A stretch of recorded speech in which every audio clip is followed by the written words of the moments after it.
au verset 1. Je tiens à te dire, le titre de mon message aujourd'hui, c'est « Tu l'as déjà ». Tu l'as déjà. Quel que soit ce que tu recherches. Ta bénédiction, tu l'as déjà. Ta délivrance, tu l'as déjà. Amen. Ton miracle que tu attends, tu l'as déjà. Ce que tu attends de l'Éternel, tu déclare-le. Je l'ai déjà. Je l'ai déjà. La délivrance, je l'ai déjà.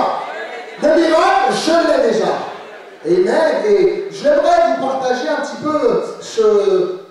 C'est dans la continuité de la semaine de prière. Alors, j'ai fait une chose, c'est que pendant cette semaine, j'ai laissé ces prières mijoter un petit peu là. C'est encore plus beau, parce que moi, ça tombe encore. Je vais te dire, tu vas être étonné. Alors, pendant la semaine, ou avant de partir d'ici, s'il faut, si tu n'as pas, et tu as omis, ou tu as une chose qui est venue en tête, viens ramener ta demande de prière, parce que toute la semaine, je continue à prier aussi. Amen. Et j'avais envie de les sortir, mais le Seigneur a dit non, laisse-les encore dans ma présence. Donc je les laisse, j'y touche pas, c'est là. Mais si vous avez besoin d'écrire d'autres sujets de prière, avant de partir tout à l'heure, ou pendant la prière, prends une feuille à l'accueil et viens déposer ça. Parce que, écoute-moi bien, j'ai pris que 4-5 témoignages, mais il y en a encore plein. Donc c'est l'occasion de mettre GBU de Lille, EDN GBU de Lille, le groupe biblique universitaire, de mettre ici tes vacances en sud, hors de la France en prenant l'avion. C'est l'occasion de le mettre ici. Comme ça, pendant tes vacances, tu te reposes, vous êtes bénis et en même temps vous touchez, vous témoignez. Rentrez dans une église un dimanche et témoignez, prenez le micro. Je doute qu'il vous le donne comme vous. Mais témoignez de l'évangile là où vous allez. Amen. Une femme d'entre les femmes des fils des prophètes cria à Élisée en disant: ton serviteur, mon mari, est mort, et tu sais que ton serviteur craignait l'Éternel. Et même dit craindre l'Éternel. Oh, il y a la moitié, j'ai perdu la moitié en route. Est-ce que tu peux dire avec moi craindre l'Éternel? Parce que c'est important, vous allez comprendre une chose. Et or, le créancier est venu pour prendre mes 2 enfants et en fait ses esclaves. Est-ce que tu peux dire avec moi est venu? C'est pas viendra, hein, c'est est venu. C'est pas viendra, hein, c'est est venu. Dis crains l'Éternel. Mais malgré tout, le créancier est venu. C'est bizarre, regarde comment je dis, c'est bizarre. Le serviteur de l'Éternel qui craignait de Dieu, malgré tout, le créancier est venu. C'est ça? Quand je le disais, parce que c'est ça, c'est maintenant, j'avais préparé des messages et des messages pour la semaine de prière, et le déroulement ne m'a pas permis, mais j'apprécie parce que ça a bien mûri, donc c'est bon. Ça a bien mûri. Il faut comprendre une chose, c'est que malgré qu'on est serviteur de l'Éternel, malgré qu'on craint Dieu, des fois les créanciers viennent. Des fois on se retrouve derrière, des fois on se trouve malade, des fois on se retrouve dans les galères. Qui peut me faire coucou si c'est ça? Parce que très souvent on pense que venir à Dieu, qui l'a cru, qui a déjà entendu que lorsque tu viens au Seigneur, tu donnes ta vie au Seigneur, tous tes problèmes seront résolus. Mais qui, lorsque tu es venu à Dieu, tu as donné ta vie au Seigneur, tu as pris le baptême, on dirait qu'il y a des problèmes qui viennent, tu ne sais même pas d'où ils viennent.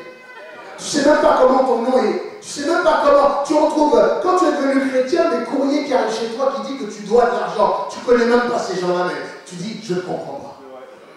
Quand tu es devenu chrétien, c'est là où même ton compte en banque, elle a chuté comme ça. Quand tu es devenu chrétien, avant, tu pouvais aller, mais là tu ne peux plus. Et comme tu ne peux plus faire ça, tu ne peux plus ni mentir, ni tromper, ni tricher, tes finances tombent. Tu ne peux plus arnaquer, tu ne peux plus tricher, tu ne peux plus rajouter 1 heure en plus. Tu ne peux plus puncher avant, tu ne peux plus dire à ton pote, est-ce que tu peux puncher pour moi? C'est fini tout ça. Et donc, soudainement, la réalité des choses te rattrape. Et là, cette femme, qui était entre les femmes des fils des prophètes, elle-même, femme de Dieu. Est-ce qu'il y a des femmes de Dieu dans la salle? Lève la main pour moi. Oh, il n'y a que ça. Est-ce qu'il y a des femmes de l'Éternel ici? Amen. Est-ce qu'il y a des servantes de l'Éternel ici? Amen. Alors pour ceux qui disent, mais oui, mais moi j'ai pas encore prêché un message. J'ai pas encore prophétisé. C'est pas ça qui fait de toi une femme de Dieu. Une femme de Dieu, tu veux savoir qui veut savoir c'est quoi? C'est lorsque tu as dédié ton corps, âme et conscience à l'Éternel des armées. C'est ça qui fait de toi une femme de Dieu. Est-ce qu'il y a des femmes de l'Éternel dans la salle? Là c'est bon. Là il y en a une qui baisse les bras parce qu'elle fait des bêtises, c'est pour ça.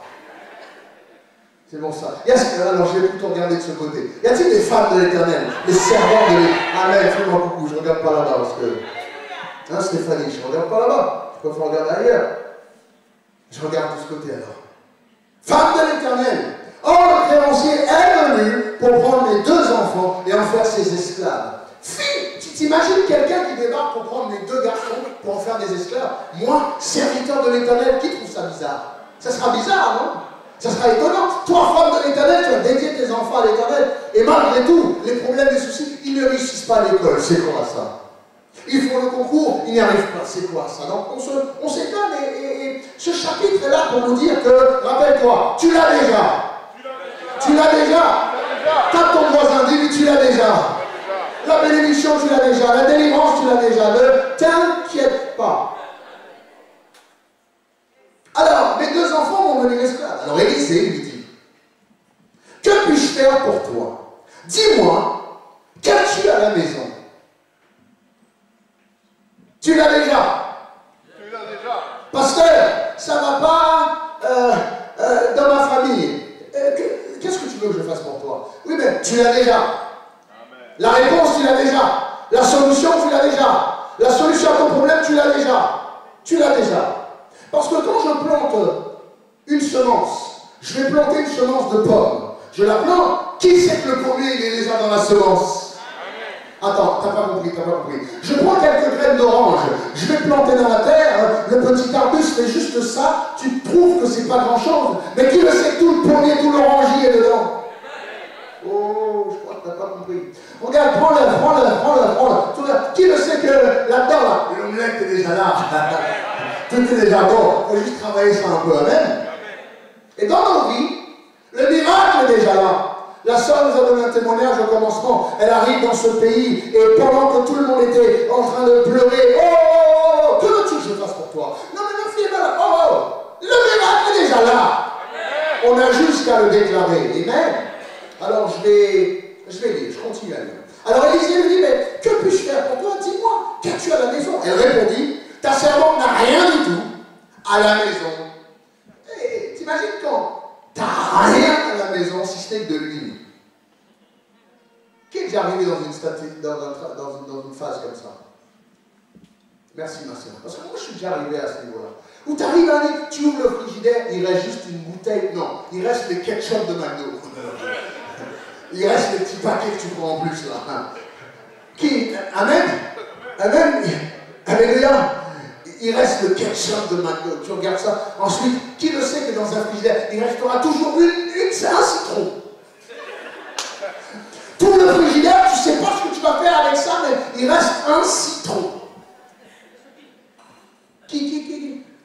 Tout. Et puis, chez Nénette, tout le frigidaire, il reste un petit pot avec de la sauce tomate.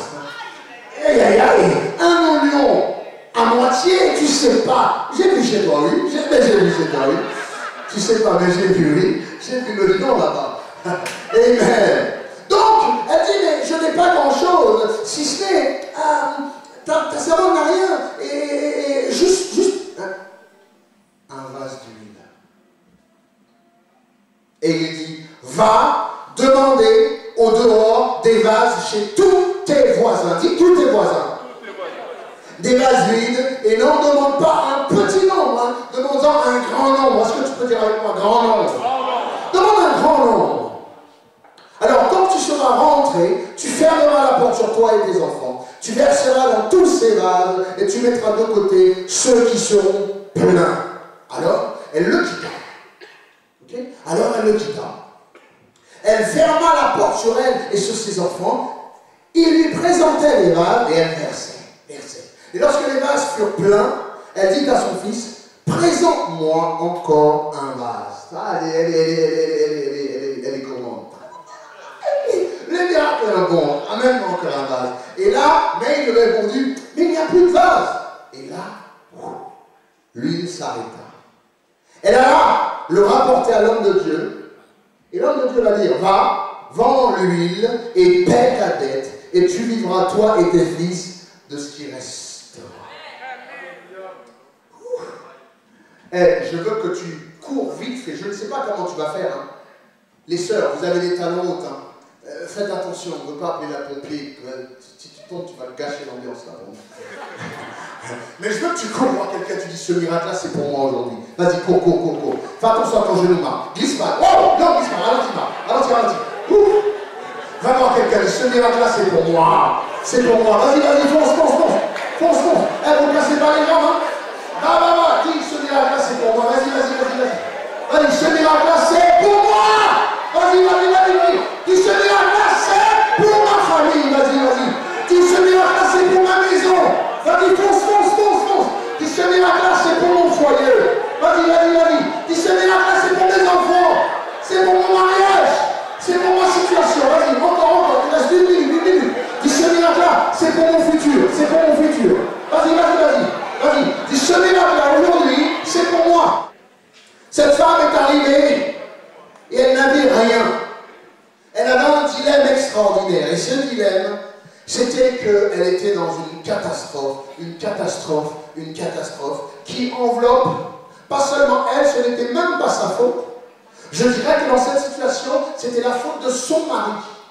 Car c'est à l'homme de pouvoir dans le foyer. Amen. C'est à l'homme de venir et de travailler. C'est à l'homme. Mais lorsque un homme n'est pas là, il ne fait pas ce qu'il faut, qui le sait que lorsque tu es une servante de l'Éternel, l'Éternel répond quand même. Donc si l'homme n'est pas là pour faire ce qu'il faut, si l'homme n'est pas là pour travailler, si l'homme, même quand tu meurs, il reste plus rien ni pour les enfants, et que tu es un serviteur de Dieu, et si tu meurs, tes enfants et ta femme n'est même pas entretenus, sache que c'est pas grave. Si toi tu es une femme de l'Éternel, maman, tu mangeras le bien du pays. Amen. Tu bénéficieras du bien du pays. C'est pas un souci. Mais je ne tape pas sur les serviteurs de Dieu, les hommes de Dieu. Hein. Amen. Les frères, on est là même. Pendant qu'on est dans le vivant, à partir d'aujourd'hui, on fera ce qu'il faut, afin que même lorsqu'on meurt, nos enfants et nos femmes soient entretenus au nom de Jésus. Amen. Donc on va travailler, on va faire ce qu'il faut. Cette femme se retrouve dans un dilemme extraordinaire. Et là, elle va voir l'homme de Dieu et dit à l'homme de Dieu, mais écoute, j'ai un problème. C'est que je veux te rappeler quelque chose. Et je te rappelle que ton serviteur, mon mari, est mort. Et apparemment, il est mort jeune, il ne devait pas mourir. Et c'est une catastrophe, puisqu'en mourant, apparemment, il n'a rien laissé. Donc cet homme n'a peut-être pas eu le temps d'amasser quoi que ce soit.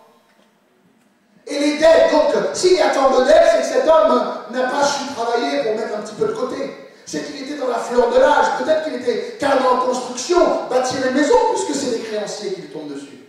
Donc cet homme avait des projets. Qui lit entre les lignes avec moi? Qui apprécie que je lis entre les lignes comme ça? Moi, j'aime lire entre les lignes. Donc, cet homme a commencé à fabriquer des choses, créer peut-être un petit projet, et l'ennemi est venu, et il n'y en a pas eu le temps. Parce qu'il y a tellement de créanciers, jusqu'à ce que cet homme avait emprunté pour construire quoi que ce soit, jusqu'à ce qu'ils ont une petite maison à eux, amen, mais dans cette maison, jusqu'à ce qu'il n'y a plus rien, donc il n'y a même plus de meubles dans la maison. Donc cette femme a tout essayé pour se débarrasser des créanciers, mais malgré tout, Sofinco venait à la charge. Sofinco, la banque, le banquier, il vient. Alors je sais que peut-être aujourd'hui c'est un petit peu difficile pour toi de croire ceci, mais je te déclare au nom du Seigneur Jésus que ta bénédiction pour ton couple est en toi. Tu l'as déjà. Ce miracle que tu attends, cette délivrance financière est en toi. Tu l'as déjà. Écoute-moi bien, ce n'est pas la peine de chercher à droite à gauche où la bénédiction financière viendra. Demande à Dieu une idée, une seule idée, un projet, une idée, pourra nourrir toi et 5 générations plus tard. Une seule idée, un seul projet pourra nourrir. Alors c'est en toi. Je sais qu'aujourd'hui, tu te dis, mais comment je peux, comment? Non. Sache que la prospérité de l'Éternel est en toi. Pour ton foyer, pour ton couple, pour ton église, c'est en toi. C'est déjà en toi. Alors, je vais dire une chose qui va vous choquer, mais je vais le dire quand même. Je déclare qu'il y a les futurs apôtres de l'Église des Nations qui sont assis parmi nous aujourd'hui. Attends, je vais lire ce que j'ai écrit. Je déclare que les futurs prophètes de l'EDN sont assis parmi nous aujourd'hui. Il n'y en aura pas qu'un seul, il y en aura d'autres. Il n'y en aura pas qu'un seul, il y en aura d'autres. Il n'y aura pas qu'un seul serviteur de Dieu. Il y a les servantes et les serviteurs de l'Éternel assis devant moi ce matin. Je le déclare, je pense que les futurs pasteurs des églises que nous allons ouvrir sont assis parmi nous ce matin. Les évangélistes sont assis parmi nous ce matin. Les enseignants sont assis parmi nous ce matin. Seigneur, envoie-moi des évangélistes, envoie-moi des pasteurs, envoie-moi des serviteurs. L'Éternel me dit, écoute-moi bien, regarde chez toi, ils sont déjà assis. Oh, je viens pour de commencer. Je viens capable de commencer. Vous m'avez pris tous ces heures, je vais vous reprendre tous ces heures. Alléluia. On y va. Ils sont assis parmi nous. Le miracle que j'attends est là ce matin au milieu de nous. Les signes et les prodiges, le baptême du Saint-Esprit, tout ce que j'attends est là au milieu de nous ce matin. Alors cette femme était désespérée. Cette femme est venue voir le serviteur de Dieu, a dit, écoute-moi bien, ton serviteur, mon mari, je ne dis pas que moi, malgré qu'elle fait partie des fils des prophètes, hein, elle est fille de prophète. Ses parents sortent d'une lignée extraordinaire, mais là, elle dit, mais écoute, c'est ton serviteur, mon mari. C'est comme si aujourd'hui, avec ce verset, je déclare qu'un jour, je ne le souhaite pas, mais que ce soit Jessica, Violaine ou Laurence qui vient me voir, ou même ta femme, ceux qui ont travaillé avec moi, ils peuvent venir et me dire, pasteur, écoute, celui qui servait à tes côtés, ton assistant, mon mari, il est décédé, j'ai un problème. J'ai la capacité de regarder le même verset et de te dire, qu'est-ce que tu as chez toi?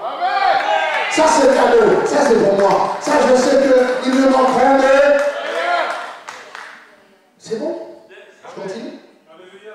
Désespérée. Elle cherchait une bénédiction. Et finalement, elle se décide d'aller à la source même. Qui le sait qu'elle a trop tardé? Et qui le sait qu'elle a peut-être tout essayé parce que comme le serviteur lui dit, qu'est-ce que tu as chez toi? Et je vais te conseiller de vendre certaines choses. Elle dit, j'ai plus rien qu'un peu d'huile. Donc, je pense qu'elle a essayé de... Qui des fois tu te débats, tu essayes tout seul, mais tu n'y arrives pas. Tu essayes, tu trouves la solution, tu dis, oui, je vais aller voir le pasteur, et le pasteur, il va me tuer parce que je n'ai pas mis en place ce qu'il m'avait dit de faire. Donc, je vais lui dire, et puis après, il va venir, et puis il va me dire un message qu'il faut quand même venir. N'attends pas quand c'est catastrophique. Alors, elle est venue voir le serviteur juste pour une bénédiction. Et ce qu'elle a dit, c'est, elle a été franche. Elle a dit, écoutez, homme de Dieu, mon mari, ton serviteur, qui était mon mari, est mort, et les créanciers sont déjà venus et ils reviennent. C'est pas les créanciers vont venir, hein. Les créanciers sont venus. Ça veut dire qu'elle est déjà dans la galère.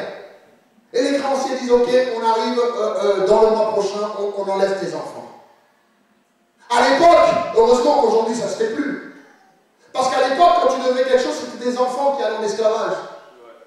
Aujourd'hui, ils prennent ta voiture, ils prennent ton meuble, ils prennent ton canapé, bon, bref, et puis ils font d'autres crédits encore pour acheter d'autres canapés. Mais à l'époque, c'était des enfants qui mettaient en esclavage. Alors là, elle dit, j'ai besoin un peu d'argent. Qui le sait qu'un petit peu d'argent, ça la bénira?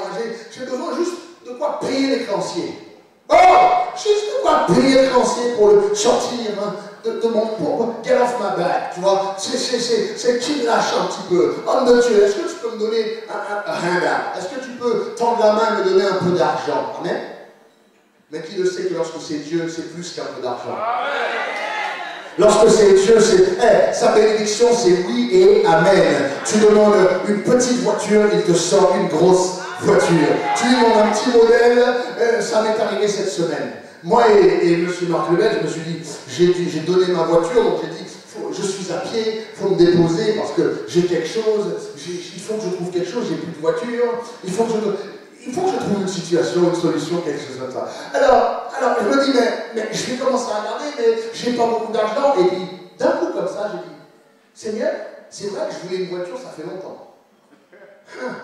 Pendant la semaine de prière, je dis, tiens, je trouve ça une demande futile pour un serviteur de Dieu. C'est la première fois que je demande à Dieu une voiture, la première fois. Parce que j'en ai déjà eu. J'ai dit, Seigneur, je voudrais, tiens, ça. Le Seigneur a dit, d'accord, je te prends au mot. Non seulement il m'a donné ça, mais il m'a donné la haute gamme au-dessus de ça.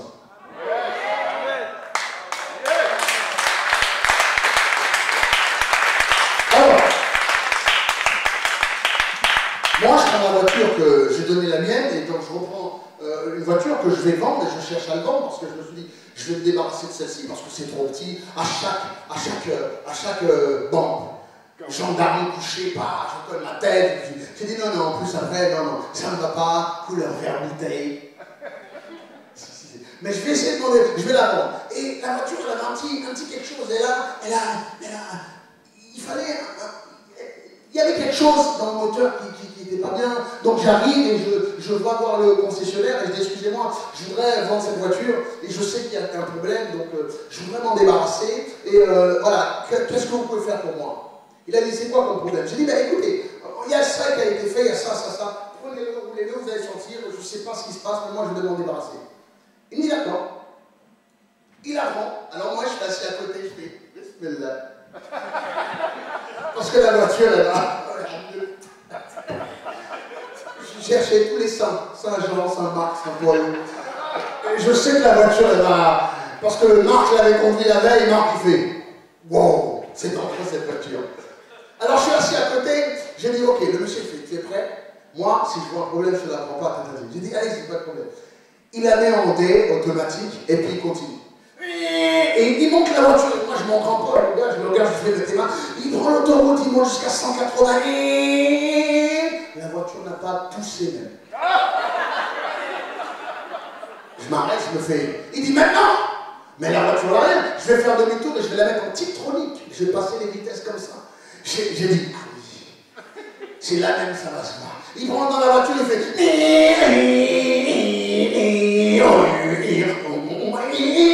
il va jusqu'à 180 sur l'autoroute, il passe, quand il m'accroche, et puis ça va, il fait ta voiture, je la veux.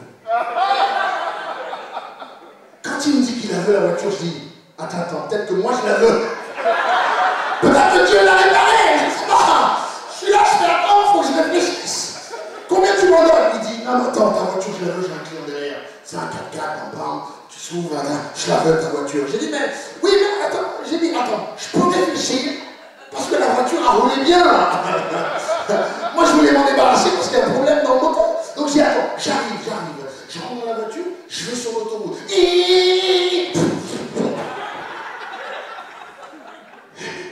La voiture m'a refait ça sur l'autoroute. La vitesse. Je reviens voir le garagiste. Je fais donc, c'est bon, tu l'avais toujours ma voiture? Tu l'avais toujours? Il fait oui. Mais je veux refaire un essai. Bismillah, Allah, là c'est encore pire. Bismillah, il faut y aller à fond parce que là c'est chaud. Et ensuite il prend la voiture.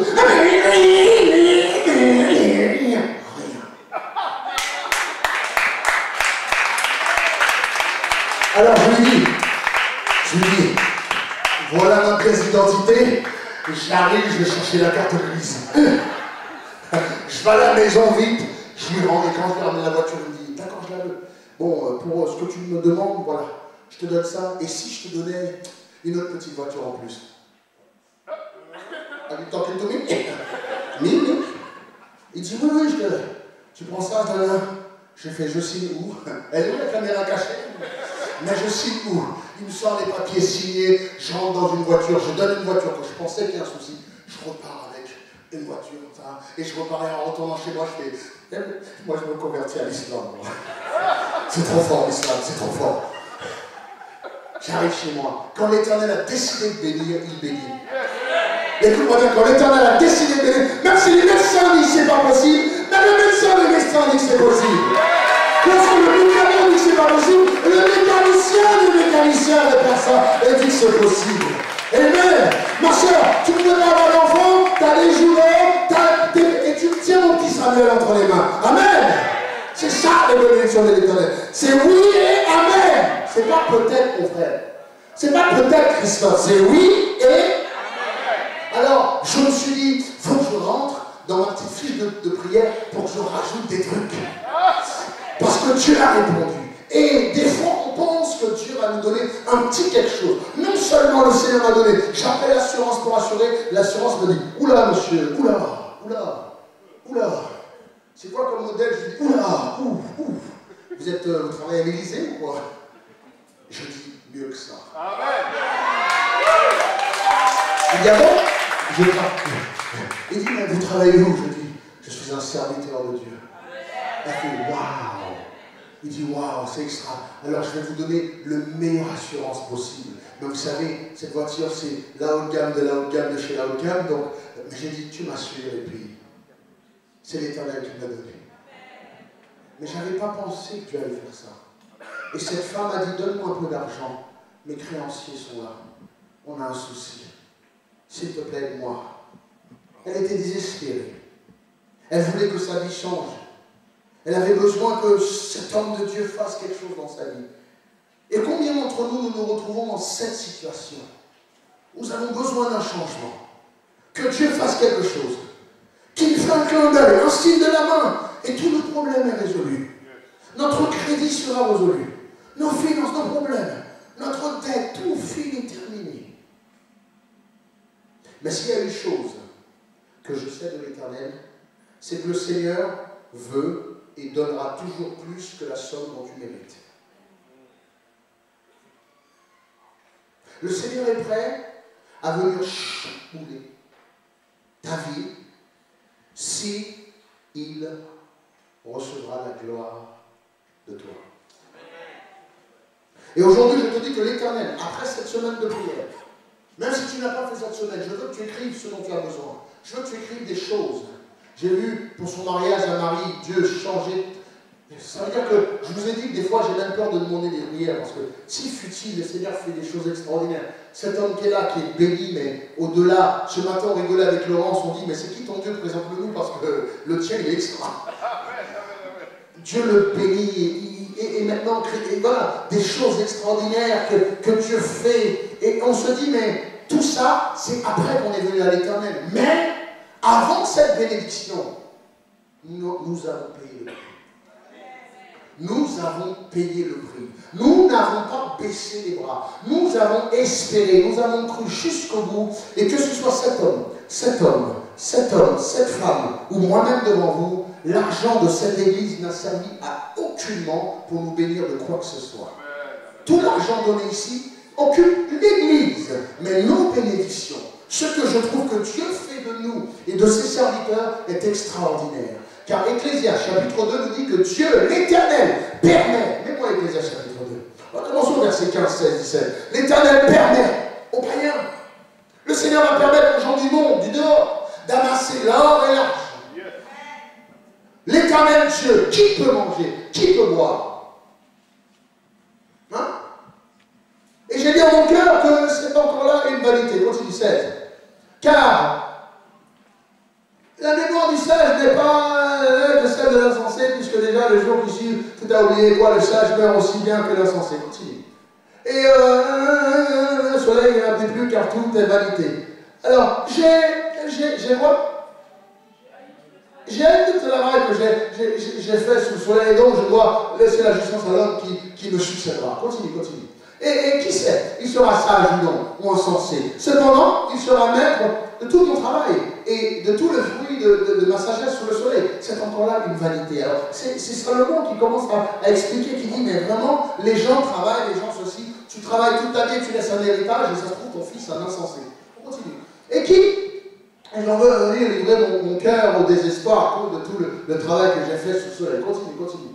Car tel homme a travaillé avec sagesse et science et avec succès, et il laisse le produit de son travail à un homme qui ne s'en est point occupé. C'est encore là une vanité, un grand mal. Il dit, mais il y a des gens qui travaillent seuls, qui veulent travailler, il va acheter quelque chose, il va obtenir quelque chose, et ensuite il va le laisser à quelqu'un qui n'a même pas travaillé pour ça. Ceci est vanité. Continue. Que revient-il? Car il est à l'homme de tout son travail et de la préoccupation de son cœur, objet de ses fatigues sous le soleil. Pendant que tu es sur terre, ta préoccupation, c'est d'amasser l'or et l'argent, de travailler, d'avoir des terrains, des maisons, des voitures. Mais tout ça, tu vas le laisser à peut-être quelqu'un qui n'en a rien fait. Et l'homme de Dieu dit, Salomon dit, mais quelle vanité pour ce gens qui mangent, qui vivent, qui se lèvent pour amasser l'or et l'argent. Et que ce n'est pas ça qui est important. On continue. Tous ces jours ne sont que douleur et son partage n'est que chagrin. Même la nuit, son cœur ne se repose pas. C'est encore là une vanité. continue. Il y a de bonheur pour l'homme qui a mangé à boire et de faire jouer son âme du bien-être au milieu de son travail. Mais j'ai vu que cela aussi vient de la main de Dieu. On s'arrête là. L'homme, ce n'est que vanité devant Dieu. On veut tous amasser l'or et l'argent, avoir de grandes choses, belle villa. Écoutez-moi bien, ne mentez pas. Qui veut une belle maison? Qui veut jouir des fruits de son travail, tout simplement? Vous êtes prêts? Qui veut jouer à l'euro-million? Baisse la barre, je t'ai eu, toi. Donc on ne veut pas l'argent facile, on veut travailler, n'est-ce pas? On veut travailler, on veut mettre ce qu'on sait faire à contribution.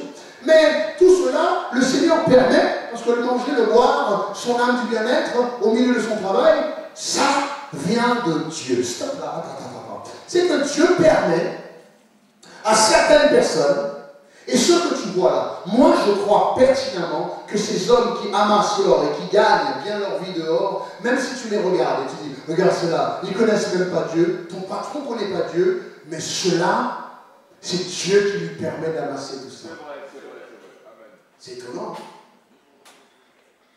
Parce que s'il n'avait pas tout ça, il n'aurait pas tout embauché. Et le jour où il n'a plus tout ça, eh bien il te licencie. Donc il vaut mieux prier pour ton patron, n'est-ce pas? Qui va prier pour son patron maintenant? Même s'il est méchant, même s'il marche bizarrement. On continue, regarde. Oui, en effet, pour manger et pour boire, si ce n'est moi. Et il dit, mais moi en tant que serviteur, j'ai le droit aussi de bénéficier. Qui a le droit ici? Qui a le droit? Lève la main, n'aie pas honte. Tu as le droit de bénéficier des bienfaits de l'Éternel. Regarde ce qu'il dit. Car il donne à l'homme qui lui est agréable la sagesse. Il donne à l'homme, et la femme bien sûr, qui lui est agréable la sagesse, la science et la joie. Donc moi, j'ai et j'aurai la sagesse, la science et la joie. Qui va voir ça? Qui veut? Nous, si nous sommes agréables à l'Éternel, nous aurons la sagesse, la science et la joie. Qui veut ça? Parce qu'en fait, il n'y a que ça d'important. Tu peux avoir des millions et tu ne peux pas avoir d'enfants. Tu peux avoir des millions et pas avoir tes jambes. Tu peux avoir des millions et même pas avoir de dents pour croquer un steak. Alors mince alors, parce qu'un steak mouliné, ça n'a pas le même goût. Le cube magique, oh là, bœuf là, ça n'a pas le même goût, frère. Des fois, on a besoin de se batailler. Qui aime bien batailler un steak? Qui, quand tu commences à batailler, tu fais oh! Tu te relances dans la bagarre tellement que le steak, il t'a... Qui fait ça comme moi? Amen. Qui tu viens, tu manges une cuisse de poulet, t'es là, la cuisse, elle est tellement dorée, belle. Tu dis, il ne faut pas que tu prends trop. Tu vas faire en plusieurs étapes. Et là, tu prends le truc, tu fais. Et quand tu fais ça trop short, tu fais non. Tu parles à la viande. Qui fait comme moi? Tu parles au morceau de poulet, tu fais non, prends quoi? Attends. Qui fait comme moi? Ah, donc on est. Laurence, non? Ensuite, tu rentres. Hein? Non, attends, j'arrive. Et quand tu prends, et puis finalement, c'est tellement bon, tu fais bon, c'est bon, hein? Et tu regardes l'os, tu fais, j'arrive. Qui fait? Alors j'arrive aussi. D'accord. Donc il n'y a pas que moi qui est sauvage ici. D'accord. Donc, un homme qui lui est agréable, et je prie que je sois agréable à l'Éternel tous les jours de ma vie. Et malgré qu'on vit dans ce monde, malgré qu'on est tenté par les autres, devant, derrière, à gauche, à droite, mais notre but c'est d'aller courir rapidement dans les pieds de l'Éternel, lui demander pardon afin qu'on bénéficie de sa joie, la science, et de lui être agréable. Mais, alors, l'Éternel permet que l'homme qui trouve, l'homme et la femme qui lui est agréable, à la sagesse, la science et la joie. Mais, dis à ton voisin, dis à ton voisin, dis à ton il donne aux pécheurs, aux païens, aux non-croyants, le soin de recueillir et d'amasser, d'amasser quoi? L'or et l'argent. Il donne le soin aux pécheurs, il bénit le païen, il donne la possibilité à ces non-croyants d'avoir beaucoup d'or et d'argent, de les amasser, de les recueillir, de les garder, de les préserver, de mettre ça sous scellé, de prendre soin constamment chez le concessionnaire, de l'entretenir parfaitement, de refaire la peinture, de garder ça. Hey, la maison est extraordinaire. Apparemment, ils ont mis visiter chez toi hier, Thierry. Ils ont dit, mais chez lui, c'est extra. C'est bien chez lui. C'est un riche. C'est pour ça qu'il ne veut pas de noir chez lui. Bon, je vais vous donner son adresse. Déjà, ça va aussi. C'est au 15 rue. Okay? Il permet aux pécheurs, aux non-croyants, ceux qui ne prient pas Dieu, ceux qui ne connaissent rien de Dieu. Parce qu'il n'y a pas un centime qui est au ciel. Dieu n'a pas de monnaie au ciel. Dieu n'a pas d'argent au ciel. Amen. Dieu n'a pas de billet. Sinon, quel billet aurait-il? Il n'a même pas un compte en banque suisse.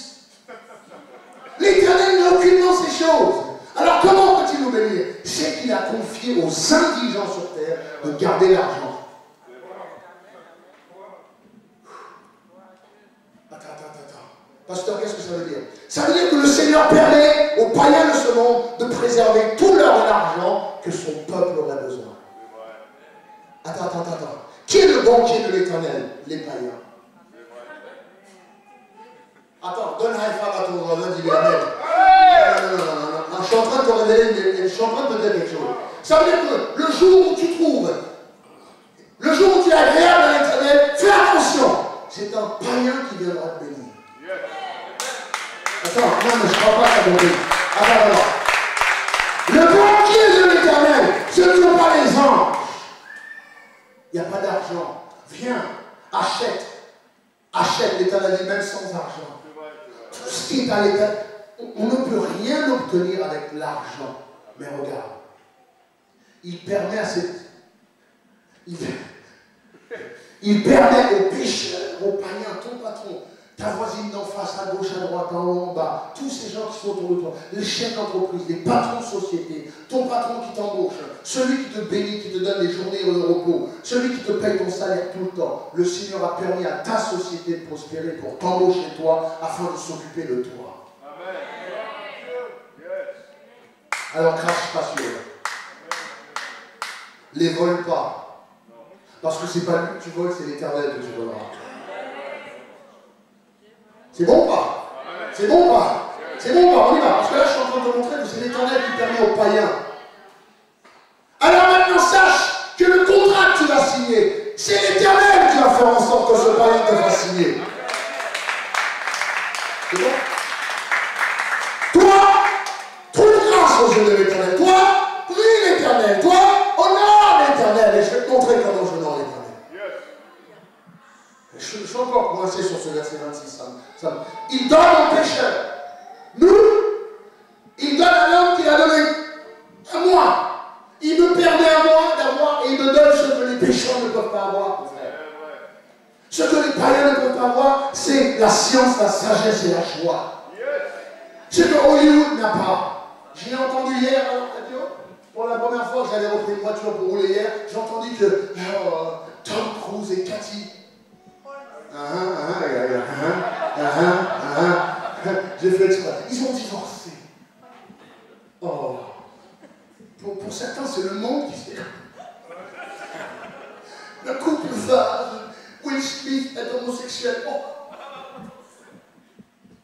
Et ils n'ont pas la science, la sagesse et ni la joie. Par contre, ils ont une chose que nous n'avons pas. Mais c'est pour un but et pour une raison. Car je viens de te lire plein de versets qui te disent quoi? Que plus ils amassent l'or et travaillent pour leur bien-être, plus ils ne dorment pas car c'est vanité. Donc est-ce que Dieu nous préserve de la vanité? Qui comprend? Qui a compris? Donc l'Éternel nous préserve. Donc l'Éternel nous donne une chose que l'argent ne peut pas avoir. Il nous donne une chose que l'Éternel ne donne pas à eux. Il ne donnera à que ceux qui ont trouvé grâce à ses yeux. C'est toi et moi. Regarde ton voisin, dis-lui, c'est toi et moi. C'est toi et moi. Dis-lui, ma cocotte, c'est toi et moi. Dis-lui, j'ai ce que mon patron n'a pas. J'ai la joie qu'il n'a pas. J'ai la paix qu'il n'a pas. J'ai la science de connaître l'Éternel qu'il n'a pas. Je veux travailler le matin. Je peux dire, oh là là, alléluia, Seigneur Jésus. Et j'ai parlé à mon Père, l'Éternel des armées, et mon patron ne connaît même pas Dieu. On a une science extraordinaire. On est connu de Dieu. On chante pour Dieu quand on vient à l'église le dimanche matin. C'est pas on vient comme ça juste pour être vu. Je viens parler à Dieu. Je viens témoigner de mon Dieu, témoigner de l'amour que j'ai pour lui. Dieu est réel. Dieu est extra.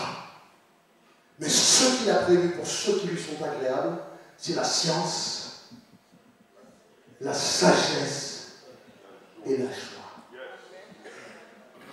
Ça, c'est réservé pour ceux qui lui sont agréables. Alors arrête de dire, Seigneur, mais si tu es agréable, donne-moi une voiture. Non! C'est pas comme ça qu'il faut vivre. Aux hommes et aux femmes qui lui est agréable.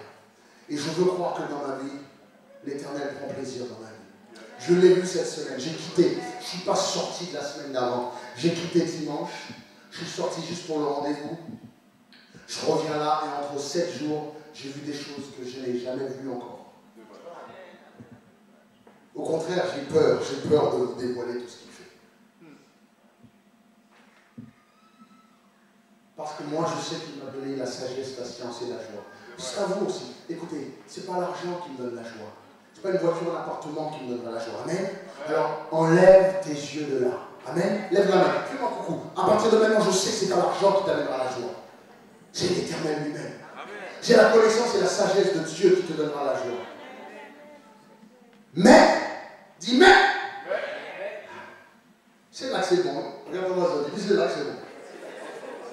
Mais il donne aux païens, il donne à ton patron, il donne aux pécheurs. Ceux qui pêchent, pasteur, tu veux dire que ceux qui pêchent, ceux qui font des bêtises, ceux qui louent même pas Dieu, oui, c'est l'Éternel qui leur permet le soin, la stratégie de recueillir et d'amasser l'or et l'argent afin de le donner à celui qui est agréable à Dieu. Le banquier de l'Éternel, c'est les païens.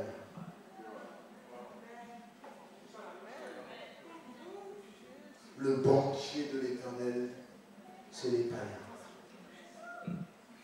C'est parce que Dieu m'a donné la science et la sagesse de connaître ça, et je vous l'ai révélé aujourd'hui.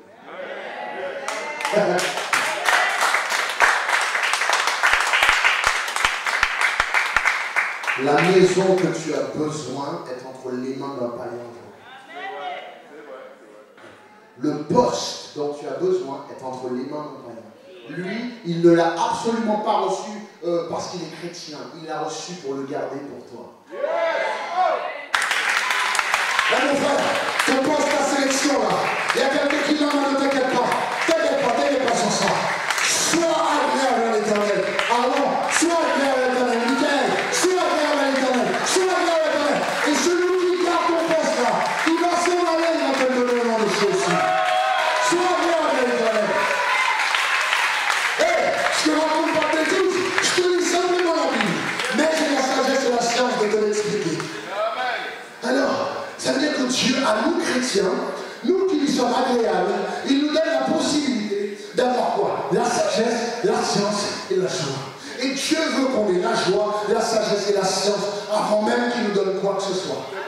Parce que c'est lui qui est notre joie, c'est lui qui est notre bénédiction. Et il veut que notre cœur s'accroche à lui.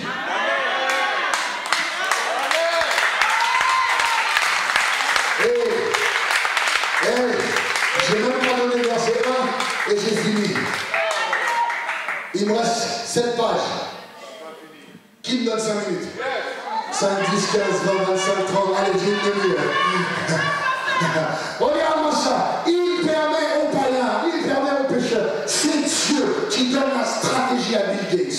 C'est Dieu qui donne la stratégie à Renault. C'est Dieu qui donne la stratégie à celui qui va acheter une montre à 100 000 € et qui va te le donner à 3 000 € qui te le vend. C'est Dieu qui permet aux pécheurs d'amasser l'or et de recueillir l'or et l'argent, la maison que tu as besoin, le poste que tu as besoin, même de créer le boulot que tu ne sais même pas. Tu cherches du boulot et soudainement, le gars, il va avoir la sagesse de créer le poste pour toi spécifiquement. C'est ça? Et toi tu dis, mais je n'ai pas les qualifications. Ne t'inquiète pas, tu as été agréable à l'Éternel.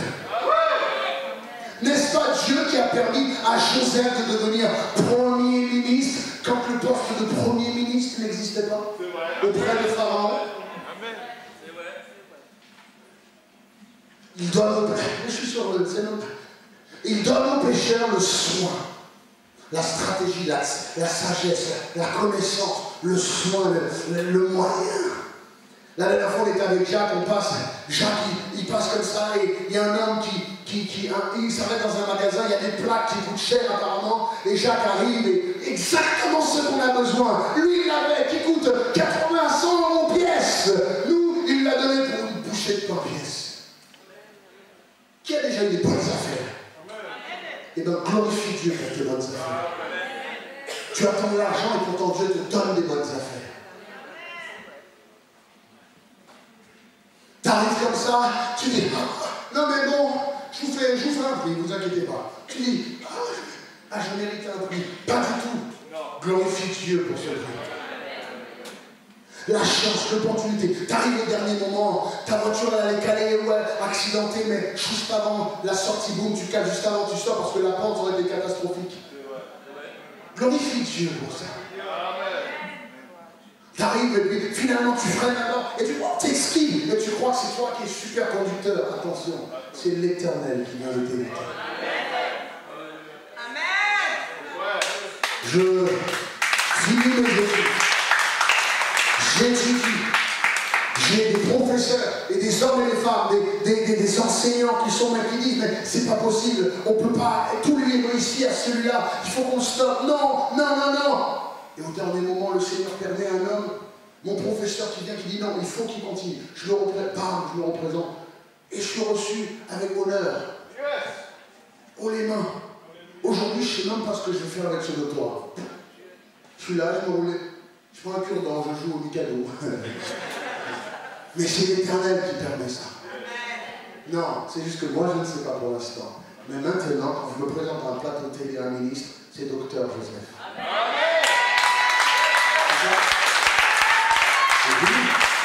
Je suis pasteur à domicile.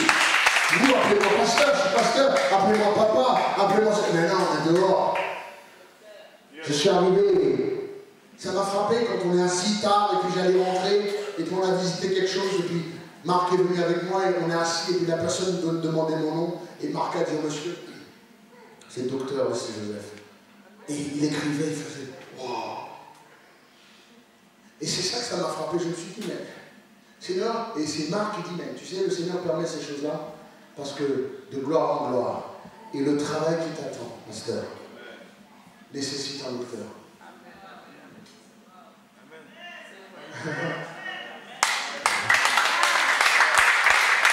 Il donne aux pécheurs le soin de recueillir et d'amasser l'or et l'argent afin de le donner à celui qui est agréable à Dieu. Écoutez. Car il donne à l'homme qui lui est agréable la chose. Mais au païen, il permet d'amasser l'or et l'argent afin de le donner à celui qui est agréable à Dieu. En fait, on a tout. En fait, on a tout en Christ. Les païens courent et c'est encore là une vanité et la poursuite du vent. Car le païen va penser avoir ta chose. Mais quand l'Éternel dit donne-le à celui qui est agréable, il est obligé de le donner. Ce n'est pas du tout une vanité pour nous, c'est une vanité pour tous ces gens qui travaillent. Alors écoute-moi bien, je suis là pour te dire que la richesse dont on a besoin pour faire l'œuvre du Seigneur est entre les mains des païens de Dieu. L'argent que nous avons besoin, les finances, les choses, écoute-moi bien. C'est un païen qui a des slogans pendant tout ça. Et lorsqu'un païen fait quelque chose avec nous, il est béni en même temps. Parce qu'il prie pour le Seigneur, on prie pour lui. Son papa qui est là, ça c'est le résultat du ministère, parce que son papa qui ne connaissait pas le Seigneur qui est venu, maintenant c'est sa fille qui est assise avec nous. C'est pas ça. Et c'est pas fini, on reprend le frère, on reprend le parent, mais quand on vient dans la vie de quelqu'un, il a une maison, lui, c'est vanité, il a acheté la maison. Il ne sait pas, il ne vit pas dedans. Il s'est fait cambrioler plusieurs fois dans la maison. Quand même, je tiens à préciser qu'il s'est converti entre-temps. Alléluia! Oh là là là! Il s'est converti. Il venait, il était touché, souvent touché. Il a emmené le grand-père, passé pour un temps. Il a permis à ceux qui le trouvent d'être agréables, d'être hébergés. Et quand on trouve l'autre pour aller être hébergé ailleurs, celui-ci, sa fille est là, lui est converti, et la bénédiction tombe dedans. Et bientôt, il va avoir une œuvre là où elle est à l'école à Lille. C'est... Bon. Continue pas là, je vais continuer là. Alors, mais... j'ai des besoins, homme de Dieu. J'ai des besoins. Ton serviteur est... On va verser là. Il est 1h30. Alléluia. Amen. Je crois qu'il y a qu'une ce soir, hein, parce que...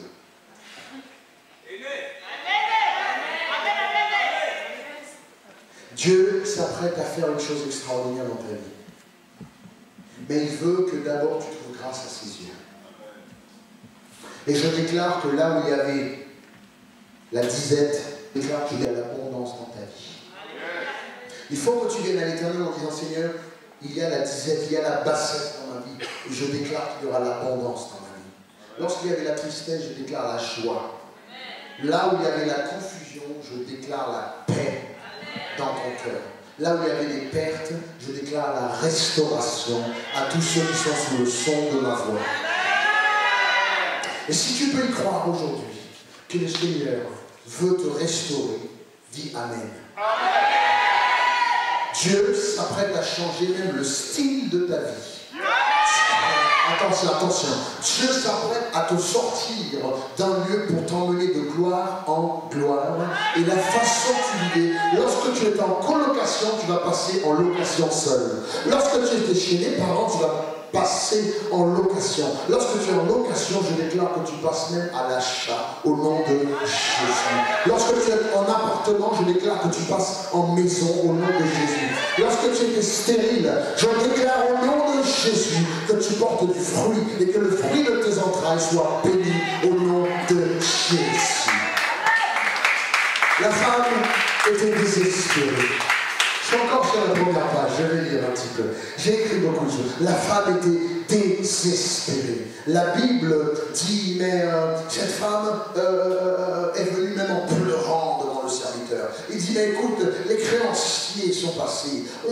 C'est un point critique, on n'a plus rien, on ne peut plus rien faire. Chaque chose que j'avais est partie. Imagine, rappelle-toi de cette femme qui avait la perte de sang qui arrive et qui était malade pendant 12 heures. 12, le chiffre 12 est un chiffre d'établissement, de choses. Pendant 12 ans, elle a payé les médecins, elle s'est défait de tout ce qu'elle avait. Elle a supplié, mais avant ça, elle n'avait pas rencontré Jésus. Et c'est normal qu'on galère avant d'avoir rencontré Jésus. Mais une fois qu'on rencontre Jésus, on ne peut plus galérer. C'est où? Avant, je galérais. Mais une fois que je rencontre Jésus, je ne galère plus. Cette femme a tout essayé. Cette femme a même perdu son mari. Cette femme, parce qu'une femme, à l'époque des Juifs, une femme qui avait un problème de sang, était impure. Elle ne pouvait toucher personne. Elle avait tout perdu. Et pourtant, sa foi, assieds-toi ma grande, assieds-toi. Sa foi l'a guérie. Vous savez une chose? Cette femme a dit que les créanciers sont déjà passés. Ils sont déjà venus. Ils sont venus.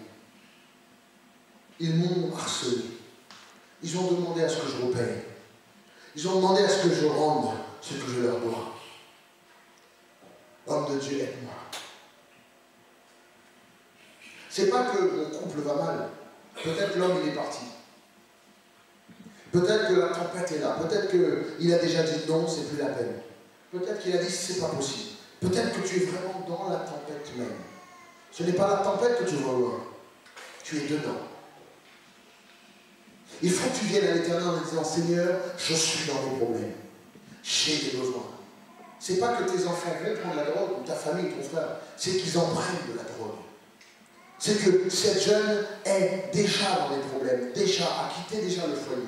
Mon fils est déjà en Afghanistan, déjà à l'armée, déjà au front. Et si tu me vois crier à l'Éternel tout le temps comme ça, c'est parce que c'est moi qui ai dans le problème. Je sais ce que c'est que d'être dans les soucis. Peut-être que toi tu es là, tu dis Amen, Amen, Amen, mais quand je crie à l'Éternel, c'est parce que j'ai des besoins. Quand tu me vois face contre terre, quand tu me vois en train de pleurer à l'Éternel, c'est parce que j'ai besoin de sa grâce. Il y a une chose, il y a quelque chose de différent lorsqu'on s'accroche à l'Éternel et qu'on répand son cœur. Elle est arrivée à une place de désespoir et a crié au prophète. Il y a un moment où il faut venir et crier. Il y a un moment où il faut venir et ne plus faire semblant. Anne est arrivée devant le trône de Dieu et elle s'est déversée. Elle a pleuré. Pour que le prophète et l'homme de Dieu pensent qu'elle est sous, c'est parce qu'elle a dû faire ça. Elle a dû faire des gestes comme si elle était sous. Elle ne voulait pas se tenir. Elle se ramassait parce que pendant tant d'années, elle attendait cet enfant. Elle ne l'a toujours pas eu. Voir que le prophète va même, Élie, même se tromper et dire elle est sous celle-là. Ne t'inquiète pas de tous ceux qui se trompent. Ne t'inquiète pas de tous ceux qui te regardent bizarrement en disant pourquoi c'est avec elle pleure comme ça. Ne t'inquiète pas de tous ceux qui disent mais pourquoi elle crie comme ça. Ne te soucie pas de ce que tu dois te soucier. De faire attention, c'est que l'Éternel lui-même t'entende. Des fois, je vais dire une chose qui est assez choquante pour certains, des fois le désespoir est une bonne chose. Parce que le désespoir nous ramène à la position à genoux. Le désespoir nous amène et nous fait sortir dans notre zone de confort. Des fois, le désespoir nous amène à sincèrement crier à l'Éternel.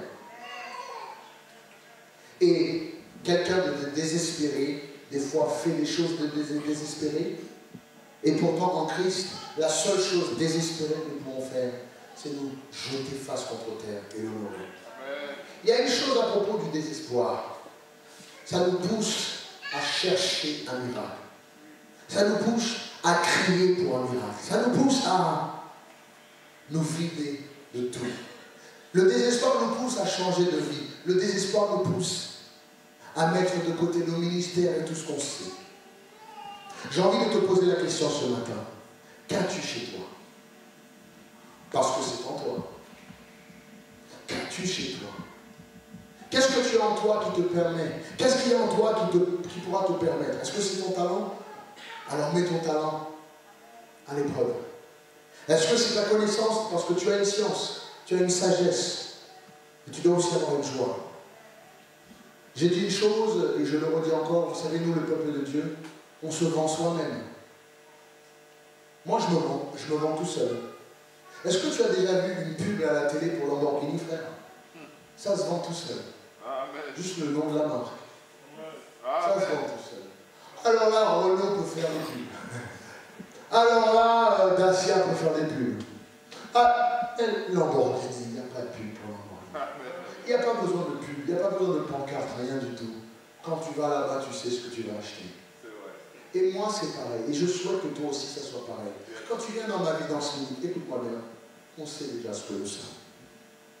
Alors, je prends une minute, vous savez. Non, quelques minutes, je finis, je vois l'heure, je termine. Je ne vais pas vous garder. Dommage. Elle a dit, je n'ai pas grand-chose. Je n'ai pas grand-chose chez moi. Alors il a dit, qu'est-ce que tu as? Elle a sous-estimé ce qui lui restait. Tu as peut-être sous-estimé ce qui te reste. Tu veux signer ce contrat, tu veux trouver ce boulot, tu veux avoir cet appartement, tu veux retrouver l'argent, tu veux restaurer ton couple. Et j'ai tout essayé. Mais qu'est-ce qui te reste? Peut-être que tu as sous-estimé ce qui te reste. Parce qu'en fait, cette femme a tout vendu. Elle n'a rien fait. Elle a tout donné, les meubles. Peut-être le bout de terrain qui appartenait derrière. Elle a tout fait. Ça n'a rien donné. Et le petit pot d'huile qui restait, c'était là la bénédiction. Peut-être que tu as sous-estimé ce qui te reste. Pasteur, qu'est-ce qui me reste? L'onction divine. Yes.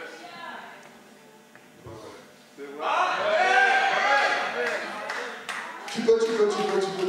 Il le mérite. Peut-être que tu as sous-estimé le Saint-Esprit qui est en toi.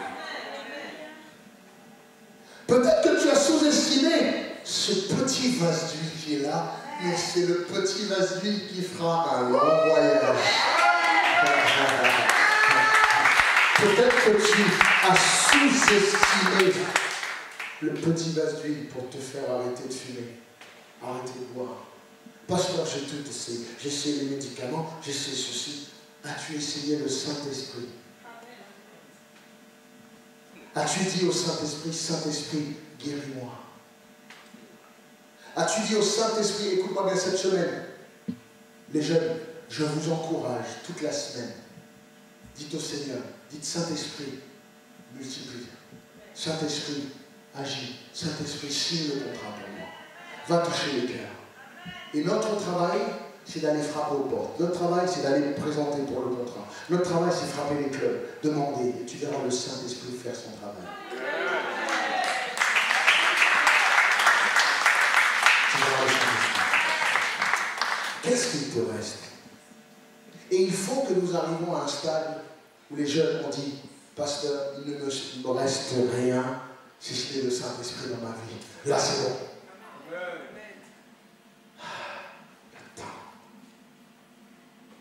Ne sous-estime pas.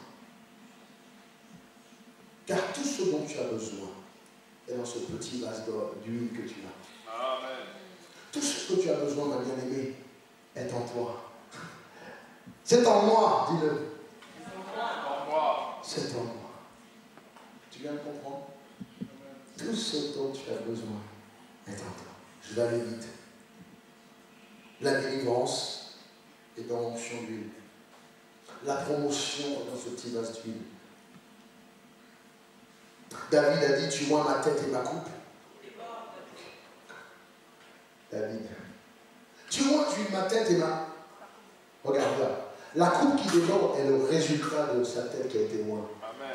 Ok, je crois que tu n'as pas compris. Une fois que l'Éternel oint ta tête, ta coupe est forcée d'être... Oh oh. Bon, attends. Tu oins ma tête et ma coupe. Et tout à l'heure, quand on a prié, il faut qu'on vienne à l'Éternel avec ceci. Tu dis, Seigneur, oins ma tête. Et ma coupe débordera. Oins ma tête et mon mariage débordera. Oins ma tête et mon futur sera tracé. Oins ma tête et je serai béni. Oins ma tête et je serai guéri. Comme David, tu oins ma tête et ma coupe débordera. Oins ma tête et je porterai le fruit dans le ventre. Oins ma tête et je ne serai plus stérile, mais je serai fertile. Oins ma tête et je donnerai naissance. Si tu oins ma tête, Seigneur, je serai la tête et non la queue. Toujours en haut, jamais en bas.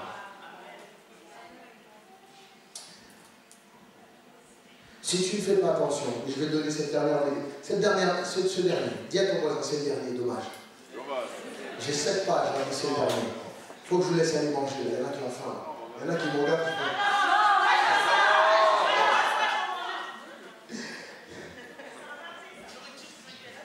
Je vais vous donner ça pour finir.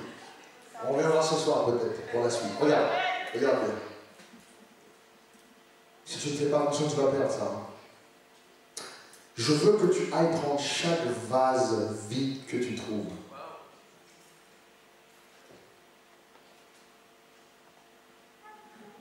Et que tu remplisses ces vases vides. Maintenant, regarde. Toute la délivrance que cette femme a reçue, et toutes ces vases vides qu'elle est partie chercher ailleurs, elle les a bien pris vides.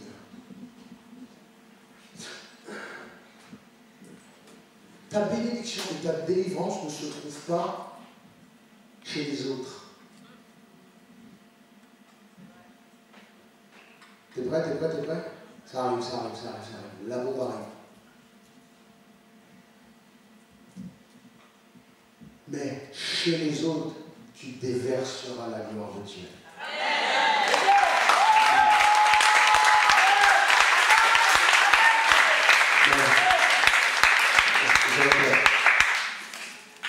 En tant qu'évangéliste, je veux que tu ailles trouver des vases vides. En tant que jeune, je veux que tu ailles trouver d'autres jeunes vides. En tant que femme, je veux que tu ailles trouver des autres femmes comme toi. Je veux que tu ailles trouver des hommes et des femmes aussi vides qu'ils étaient. Et le peu d'huile que tu as. Mais pasteur, j'ai besoin qu'on paye les créanciers. T'inquiète pas, l'huile fera le reste. Mais pasteur, c'est pas un business. Non, mais attends, pasteur, j'ai des besoins, tu me dis d'aller voir. Oui, va. Parce qu'en trouvant des vases vides, les autres aux alentours peut-être traversent une galère comme toi. Mais lorsqu'ils vont t'emprunter ou te prêter des vases vides, ta vie va déborder et c'est à toi de les remplir. Et en les remplissant d'onction, en les remplissant de joie, en les remplissant de Dieu, en les remplissant d'esprit, en les remplissant de choses, chaque jour, tes voisins, tes amis, tes collègues, la jeunesse, tu les remplis de Dieu. Tu verras que ce que tu es en train de faire, le Seigneur a dit quoi? Ce que tu remplis, chaque vie que tu remplis, tu les mets de côté seulement lorsqu'ils sont totalement remplis. C'est ça, non? C'est ça, non? Seulement quand ils sont remplis. On a tendance à trouver quelqu'un, on commence à leur parler de Dieu et on les laisse à moitié plein. Et ta bénédiction ne vient jamais. Parce qu'une fois que tu t'arrêtes et que le vase n'est pas rempli, sache que quelques versets plus tard, l'onction a arrêté de couler.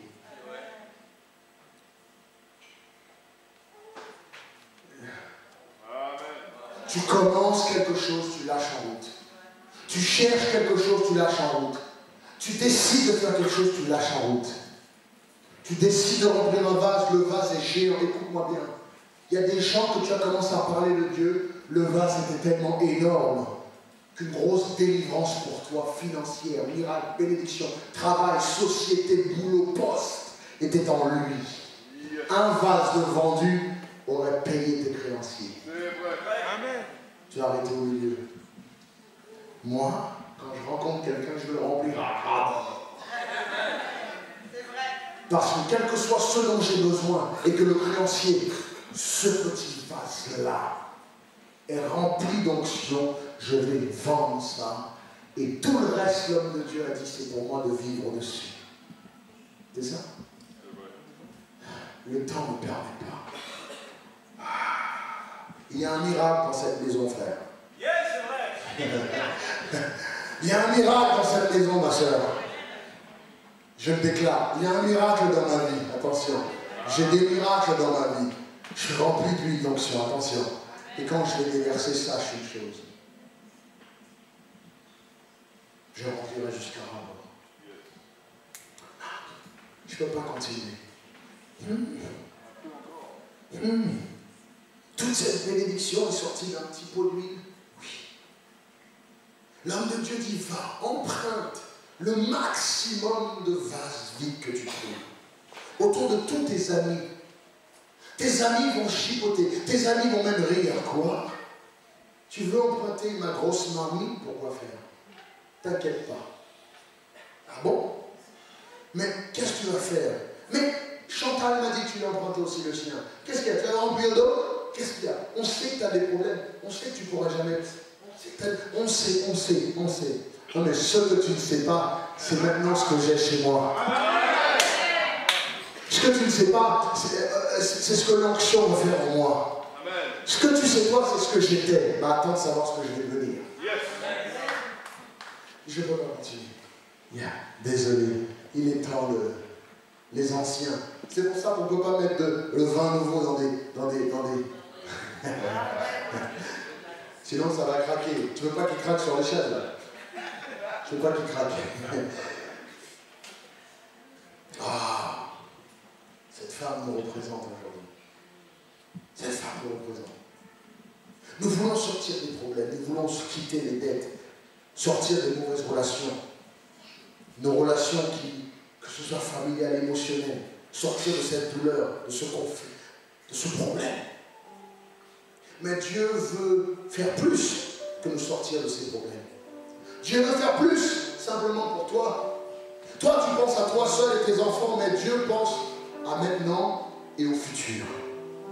Il veut faire plus que simplement payer tes créanciers. Il cherche à ce que non seulement tu arrives à payer ses créanciers, mais qu'ensuite cette femme est devenue femme d'affaires. Je répète, cette femme est devenue femme d'affaires jusqu'à vendre l'huile pour repayer pour ses fils et ensuite vivre sur le business du lit qui lui restait.